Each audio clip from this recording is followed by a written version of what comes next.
Alright, what's up guys? My name is Miguel Armijo and I'm making this little video series just to try to get better at talking in front of the camera.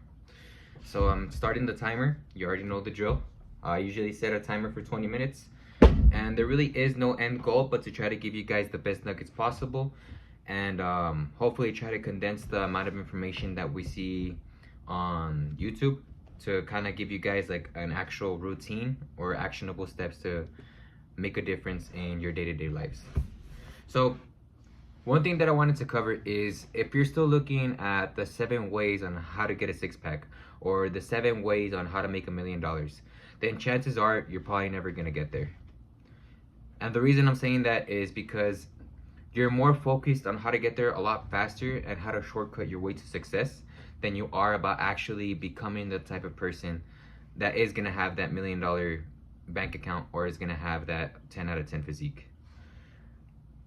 Of course, you are going in the right direction by looking for free information, but most of that information is usually only cultivated to try to trick you into clicking and liking their videos. So they're trying to cater more to the algorithm than actually on giving you a lot of value for the time that you're actually investing in watching those videos. So with this said, I'm basically going to give you guys the biggest piece of advice that I wish I would have known years ago, because I was the type of guy that would constantly look on like certain life trends or certain life hacks that would basically save me 5 minutes here, 10 minutes there to try to become a millionaire. And I can say with 100% full certainty that those were a waste of time. So the biggest piece of advice that I can give you guys right now is to simply look out for the people that are genuinely giving you advice. And you're instantly gonna know this simply because they're not gonna try to trick you or hook you or use thumbnails to try to trick you into clicking onto their video and watching them for 30 to 1 minute. So 30 seconds to 1 minute. Most of these guys are usually more focused on actually just pumping out as much content possible and focused on trying to give you as much value as possible. All right, just give me 1 second. Sorry about that. So, sorry about that, it's my cat. But yeah, a lot of these guys aren't gonna be focused on the YouTube metrics. And chances are, even if you're trying to make it big on YouTube or you're trying to get wealthy, from what I've noticed from a lot of different courses that I've taken, YouTube likes, YouTube comments, it's really nothing important, or it's not gonna move the needle on getting you wealthier overall. And yeah. So simply just focus on searching out for a lot of these guys, and not only that, but try to consume as much content possible from them.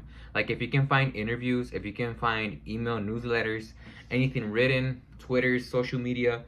I know I'm usually a big advocate about kind of avoiding social media overall, but I tend to think like what I usually do is I usually try to focus on one person for 1 month.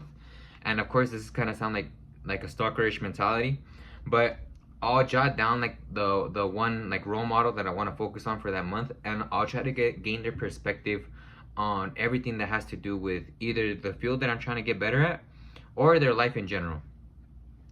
Now, of course, I've done this with multiple people. I've done it with Kevin Samuels. I've done it with Brian Tracy. I've done it with Alex Hormozi. Just simply people that are a really good North Star for you to strive towards, or at least like where you can tell like, okay, well, if I was to live like this guy, that's a pretty ideal lifestyle that I would want overall. And that's kind of like where there's a huge gap or a huge discrepancy, like from what I've noticed from like a lot of people like attending like the Hustlers University from Andrew Tate and things like that. Of course, there is a lot of controversy like with a lot of these figures, like with Andrew Tate and other people in that area, like with the Red Pill community. And while I don't necessarily advocate for everything that they say, they do know how to make money. So I'm gonna use the same process. I'm gonna consume as much information as I can from them, but I'm gonna basically cherry pick everything that's gonna benefit me to actually get to the point to where they are.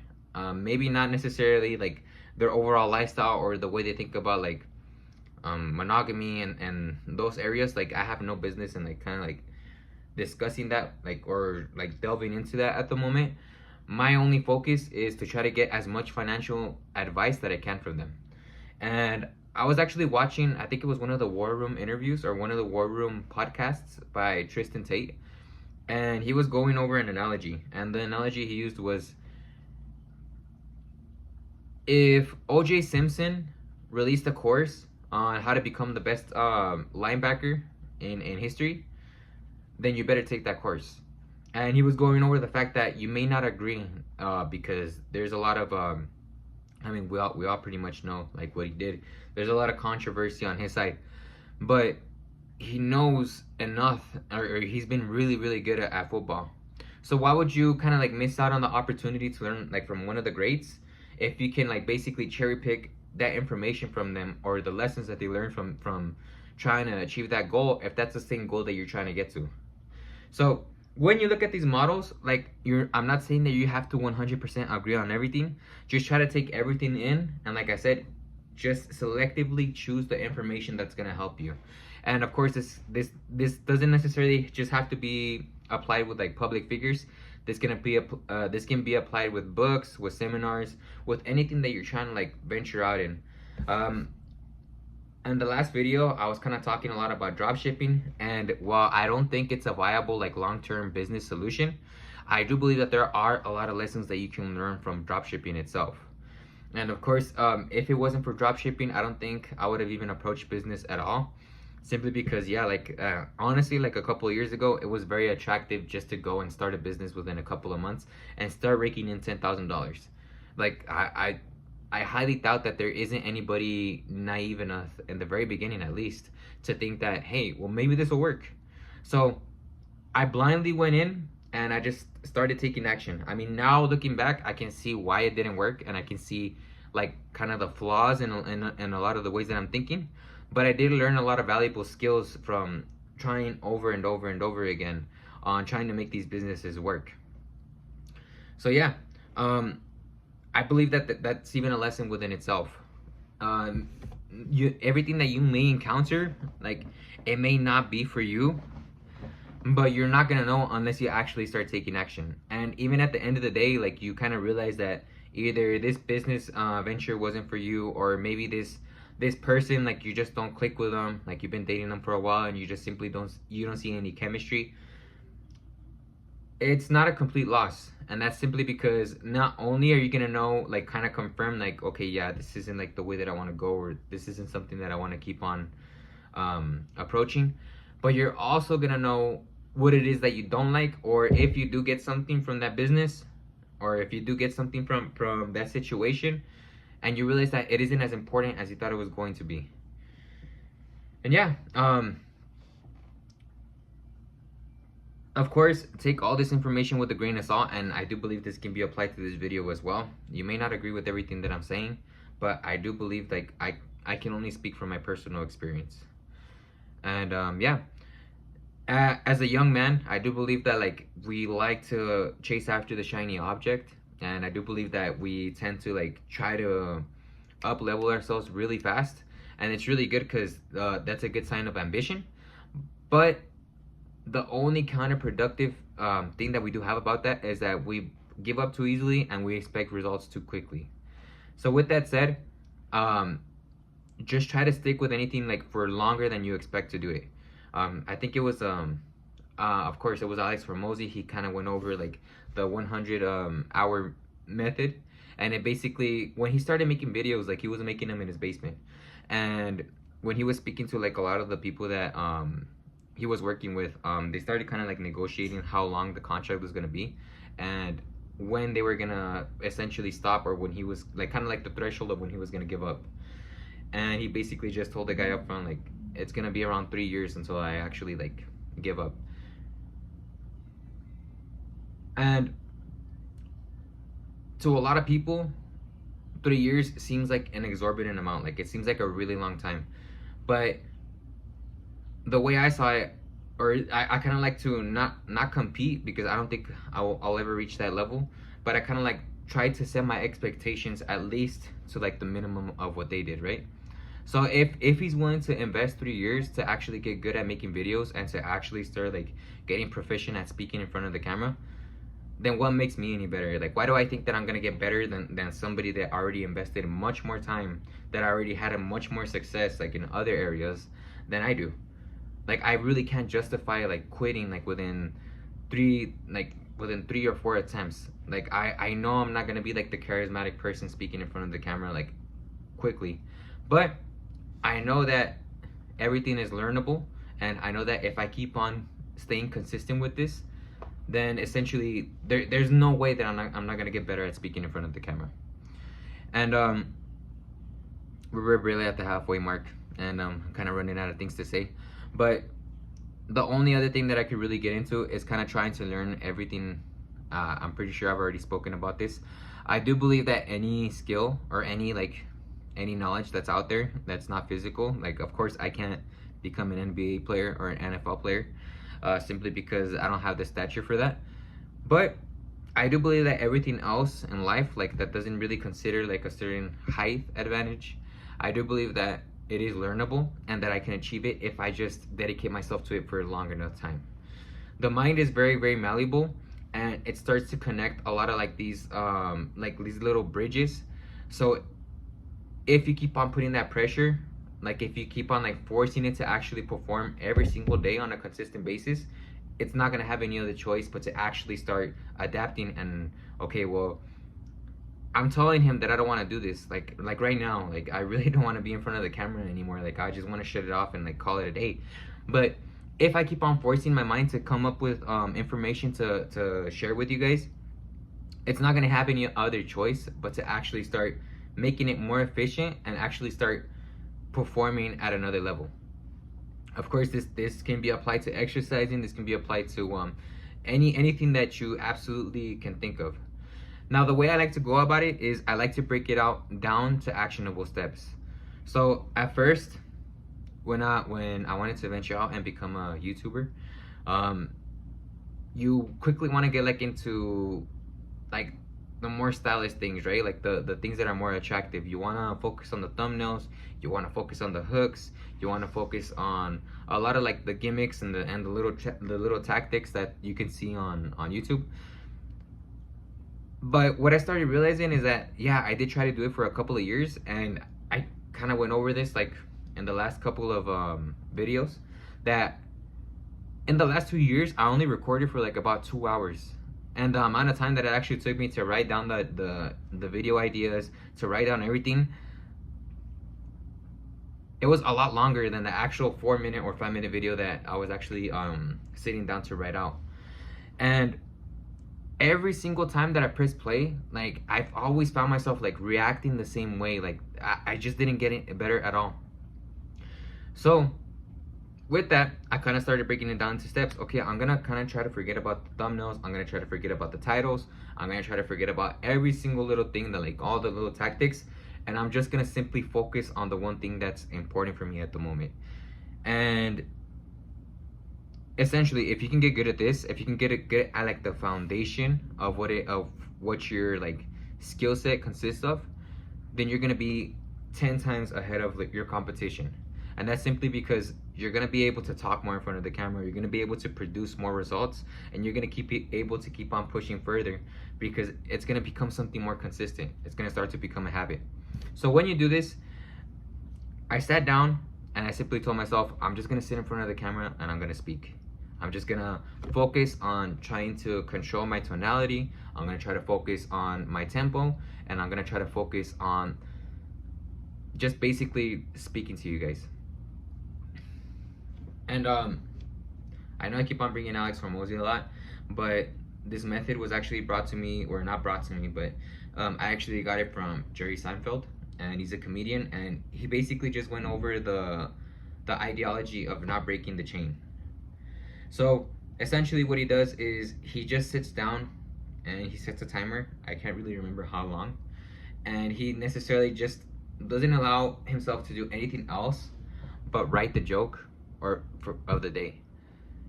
And every time that he does that, he can just sit there. Like he doesn't necessarily have to write the joke, but there's nothing else that he can do. He can't grab his phone, he can't read, he can't write.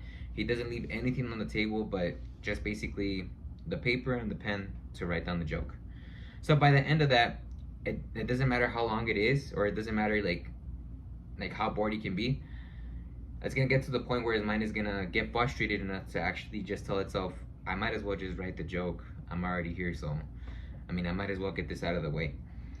And every time he does that, he goes over to his wall, and he just like dashes out another X. And he basically looks at that at his calendar like as a little chain, and that's essentially where the saying "don't break the chain" comes from, or at least the way he uses it.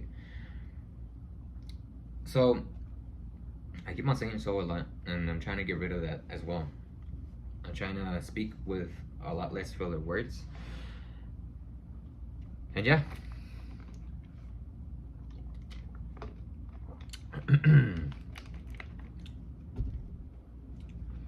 I also wanted to go over something that I've been exploring recently, and it's basically just joining a community. What I did is I've already set the same fitness results, and I started paying for a community on Skool. There is multiple people like posting their updates. They're posting a lot of different stuff. So at the same time, I am kind of competitive with them, but I'm just trying to make it a habit of constantly posting on there and just keeping myself accountable by telling myself, okay, well, if I don't post today, like what are these guys gonna think? And in all honesty, like 100% honesty, they probably don't even care. They could care less if I posted, because what I see is that they do focus on making like a little paragraph and actually making it somewhat engaging. And all I essentially do is just post my results and just mark it down as, all right, boom, I'm done. Boom, I'm done. And these guys post a picture like with a selfie, like in front of weights, kind of like, yeah, I took a small walk, I drank my element water, I meditated for 10 minutes, I did this and that. And I've never been the type of guy to actually try to like get involved in communities, and this is actually the first time that I'm doing it.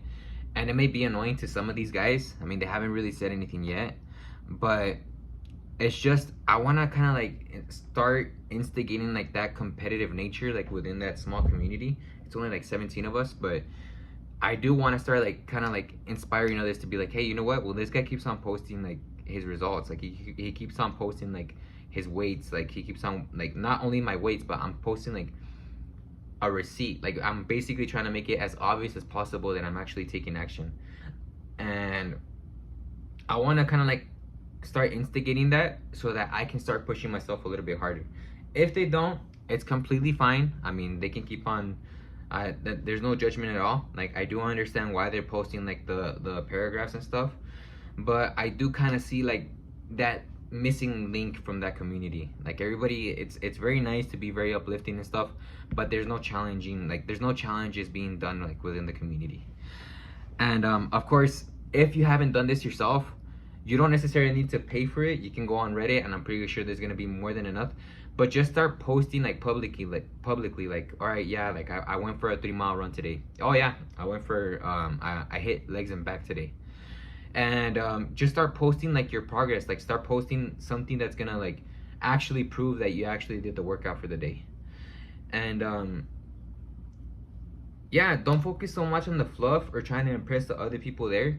Just basically focus more on just trying to be like, just trying to be your older self. Like I said, even if these guys don't respond, even if they get somewhat annoyed, and honestly, like I'm even kind of like not worried, but if I do kicked out of the Skool community, like it's completely fine. I'm just gonna keep on posting the same thing, whether it's on Instagram, whether it's on Reddit, anywhere else, and I'm just not gonna break the chain like I said before.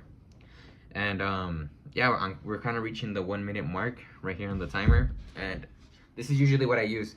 A lot of people try to overcomplicate things, and they try to think about like ways on how to make everything more efficient, but you need to understand that like first you need to become effective before you try to make you try to implicate any efficiency like within your system. So I just essentially just grab my tablet. I grab, like, even when I go lift weights, I don't try to overthink. Oh yeah, I'm gonna hit the outer part of the bicep, I'm gonna hit the inner part of the bicep. I just go in and I start spamming the weights.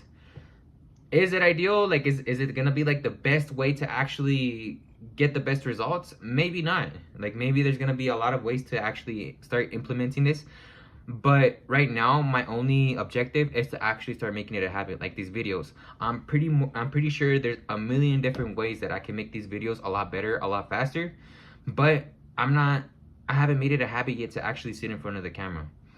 So with that said, I think that's the golden nugget of the day. Just start trying to make everything a habit and try to become effective before you actually try to become efficient. And yeah, we already hit the 20-minute mark. And if you watched this far, thank you so much. And just leave a like below.